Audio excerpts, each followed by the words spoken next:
The following is an Outdoor Channel original production. The dangers of this river are the things that you cannot see. Several thousand people over hundreds and hundreds of years pass away, die, drowned in this river. There are quite literally boulders the size of cars, 5, 6, 7 feet across. It's pretty awesome and exciting, a little scary at the same time. The deep, dark waters of the Fraser River really hold some giants, and we're starting to unlock some of the secrets.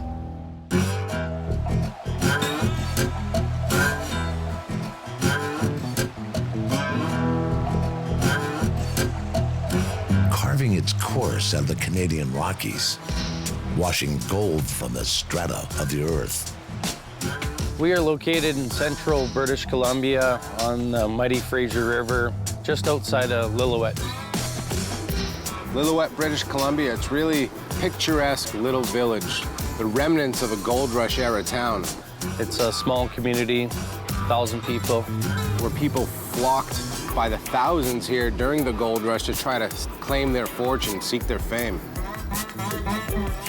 The sea worm, Fred Levitman, has made his way upriver to fish with Leviathan sturgeon outfitter Jeff Grimolfson. And the big allure of coming up to Lillooet to fish is that there is such low fishing pressure. And it's carved way up into the mountains, and it's probably a 6-hour drive from Vancouver. It's 187 kilometers west of Kamloops, so you'd fly into Kamloops and then travel 187 kilometers to Lillooet. It's roughly an hour-and-a-half drive. It's an absolutely beautiful drive. The highway coming in, you're up about 3,000 feet above the river, and the highway follows the river all the way in. It's absolutely gorgeous. Lots of wildlife. It's breathtaking.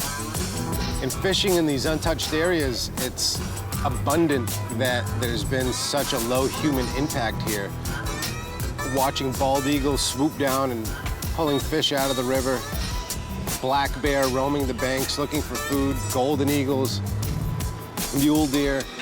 It's wild territory. It is some rugged stuff out here. I mean, man's impact has been rather light. It's nice to see.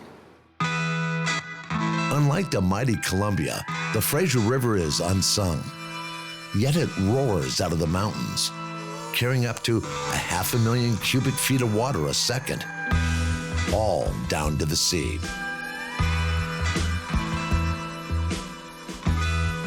So the mighty Fraser River is a real unique place. It gets, very minimal fishing pressure. The fish here get to grow, well over 10, 11, 12 feet, and their age span is well over 100 years old. And it has some of the best, pretty much untouched sturgeon fisheries up in British Columbia. Really a spot where they've left these fish to grow to really monster fish proportions. The nice thing about, coming and fishing in these places is that, we're fishing with locals and guys that know these waters because they grew up here fishing them. So with River Monster Adventures, we've got 2 guides right now, plus myself. Nick McCabe is our first guide. Great guy. I was just shocked by his talent and how passionate he is about fishing this river. In time, his name actually changed from Nick to Whisper. So he's the Sturgeon Whisperer of the river. It's pretty cool. So my job as a guide, I get to experience it every single day to where I can watch someone who has never caught a sturgeon react, and watching their faces to seeing how large these fish actually are up close and personal with them is amazing, and that's why I love my job so much. It never gets old for me. I could do it every single day, 365 days a year. Just the excitement, it does make a person feel great. Still, sturgeon are about location, location, location. Which hole scooped out of the bottom of the Fraser holds one of the greatest fish in fresh water? You quite literally never know when you're gonna hook into that 14-foot 1,200-pound sturgeon. I mean, they are in this river. There are documented catches of 13, 14-foot sturgeon that, I mean, if I ended up seeing one on shore, I mean, it's absolutely mind-blowing. Fred needs to get ready to get his mind blown. Well, it didn't take long at all to get picked up. It's coming up. That's a big fish, Fred. Yeah, he is.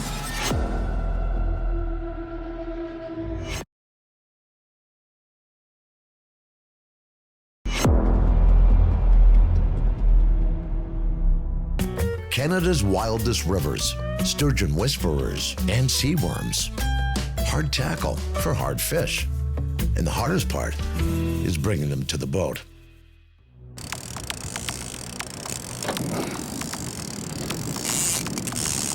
Well, it didn't take long at all to get picked up.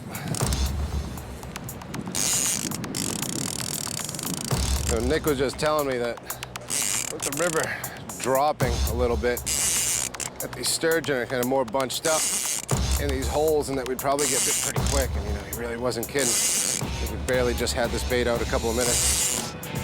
We're still off to the bank in this calmer water. I'm able to hold the fish over here, but see, just 40 feet off that way, the river really picks up steam.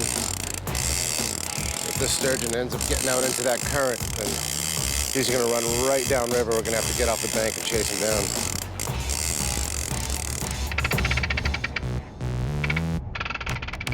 Hooking the sturgeon is not so much a problem here because, again, the fishing pressure is so light, they don't see a lot of hooks in the water.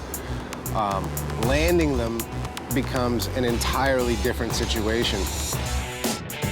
Some of these giants they call pig nose for obvious reasons. Make no mistake, it's a term of respect.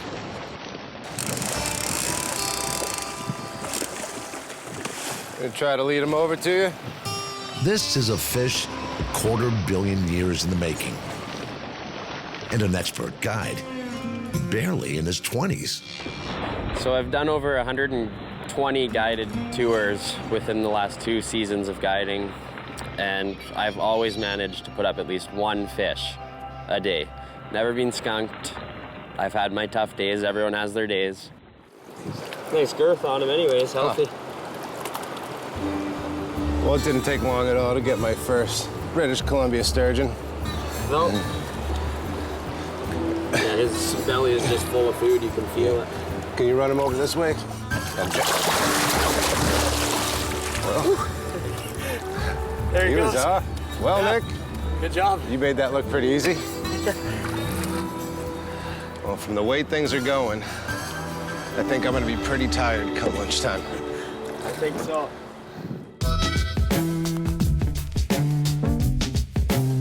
Time to pick up and find the next hole in the river. And river master Nick McCabe, with years of professional experience, has a good idea where that might be. It can be tough. They are a picky fish, just like any other. You have to look for them, find them, put the right bait out, present everything perfectly, and then things will go your way. And you just have to keep trying and not give up.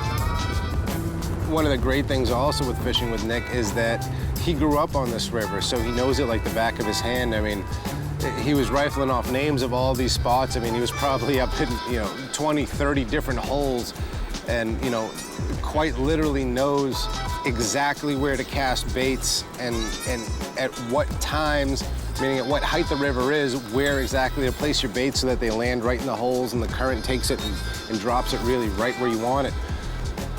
One of the great experiences that I have in being able to travel the world and fish with different people is seeing how they fish for whatever particular species it is that they fish and all the different techniques they use. Jeff and Nick and Dylan have really figured this fishery out and figured out the best way to key in on these sturgeon. They've really done a great job at presenting a bait to them in the most attractive fashion to increase your hookup ratio. Yeah, Nick, this Monster Wrap stuff is really, genius. It makes it so easy to rig this bait. and it's nearly invisible once it's on. Yeah, so with the 1 pound breaking strength on this stuff, it's just makes for the perfect bait tying thread. You know, and it's near invisible, and it does its job beautifully. Yeah, without it, we basically can't fish. So Nick, you're gonna switch it up a little bit and use salmon roe. We'll see what these fish are preferring to bite on today. Mouth-watering for a sturgeon. These giant fish live up to a century by vacuuming the river bottoms.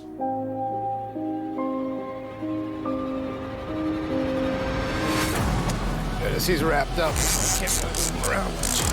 They just root around in the mud and the rocks and...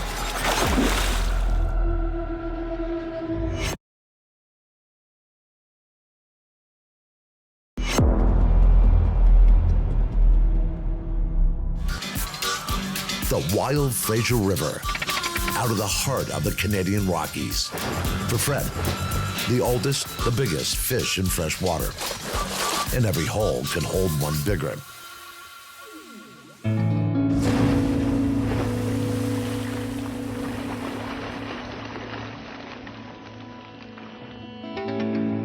So when we get hooked up to a sturgeon, it's basically like hooking up to a pickup truck. As soon as they hit the fast water, they are gone. And that's the reason we have the jet boats, is we can follow them, land them, and release them. But just the pole doesn't compare to anything else. I fish for other giant fish, but I always keep coming back to the sturgeon because it's my favorite thing to do.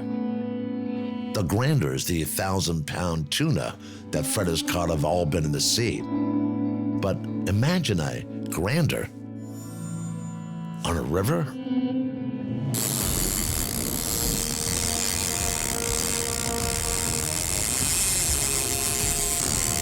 Well, I think this guy might be getting himself out into that current. You know what, Nick, he's staying here for now.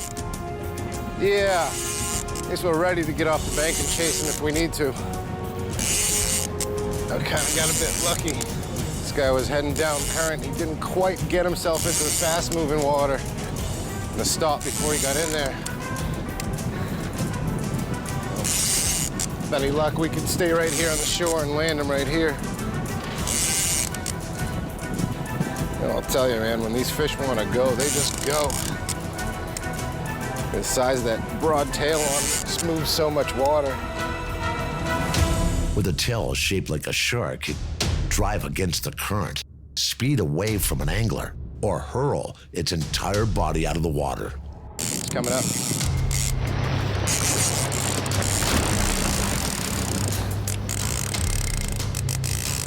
Well, it's nice to give you a little bit of a preview, and you know what you're in for.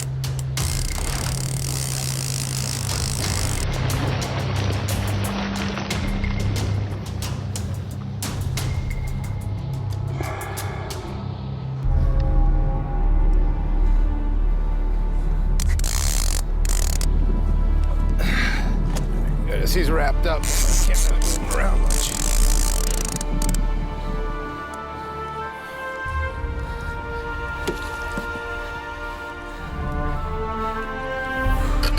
That is a big boy.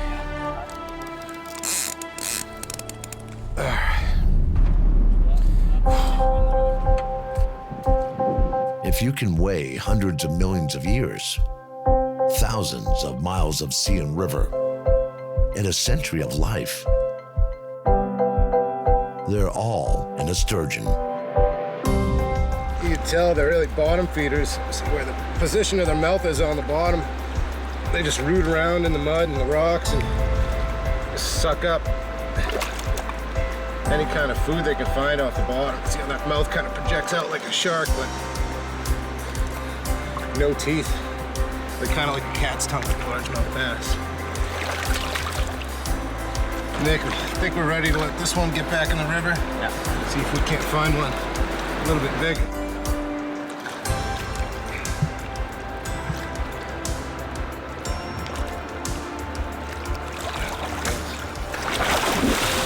A little slap. Awesome, man. Yeah. Awesome. Fraser River sturgeon. Good work. You could get used to this. Yeah.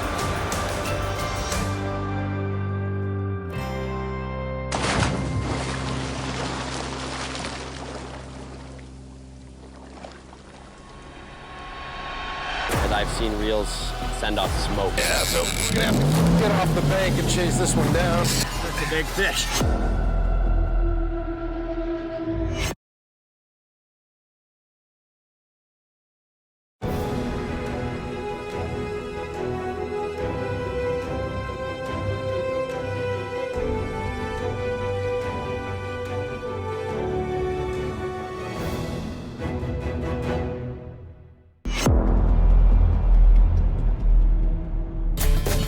The Fraser River takes a jet boat to run it. And for seaworm Fred Levitman, it's a whole new territory. An ancient fish whose biggest weight is probably yet to be seen.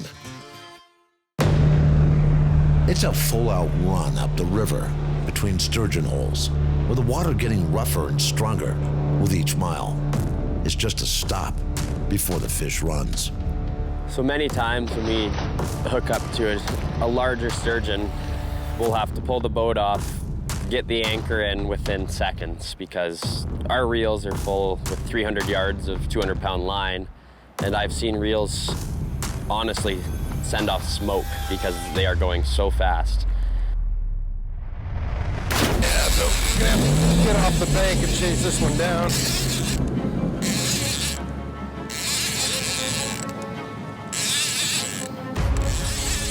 Now it comes down to hot pursuit.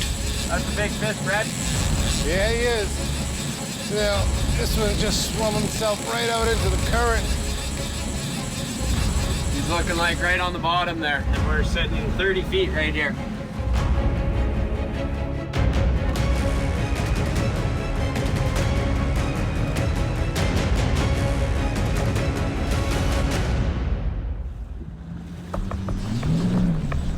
Fred breaks the sturgeon free at the bottom. Now it's a race to the riverbank.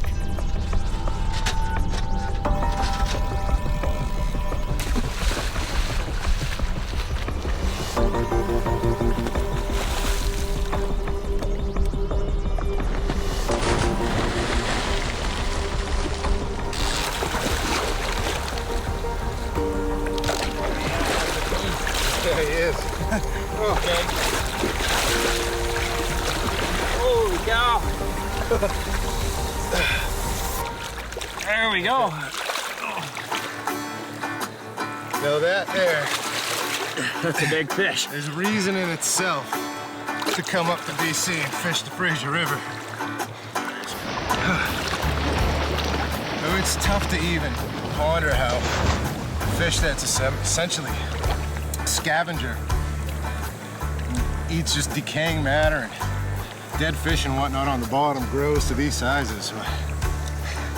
I'll tell you, if you want a good fight, man, sturgeon is where it's at. Biggest freshwater fish I've ever caught. I believe it. The people here that are catching the sturgeon are really making sure that it remains a sustainable fishery. All barbless hooks, and their tagging system is really unique with the microchip tagging system rather than an external, spaghetti or satellite tag.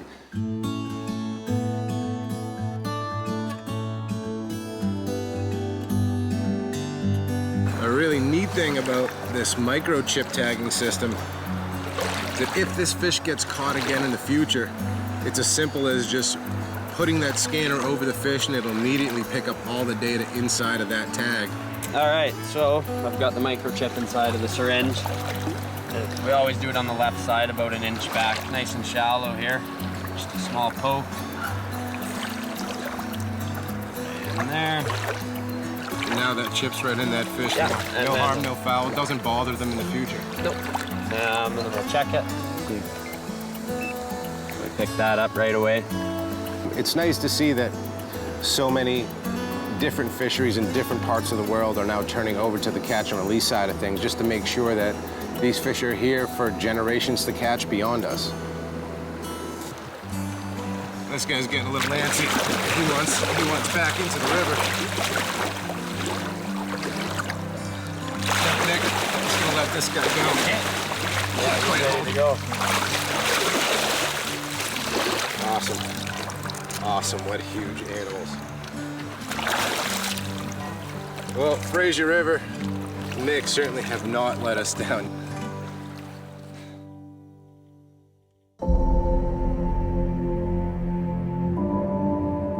The sturgeon's been on Earth longer than the river and the mountains. And it needs to go on for as long as nature grants it.